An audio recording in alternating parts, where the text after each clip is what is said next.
هشام العشماوي اللي هو كان من الصعقة وكده.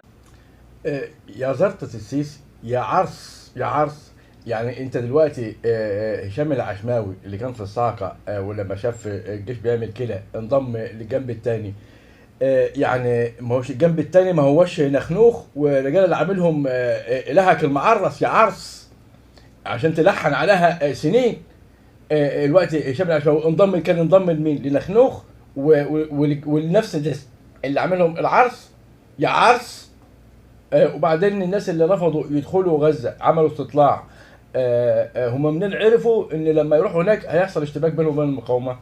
بطل تعريص يا زرتي لجيش العرصات بتاعك يا عرس يا عرس برخصه.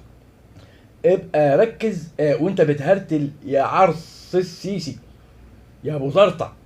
ملعون ابو امك على ابو ام الهك العرس يا عرس.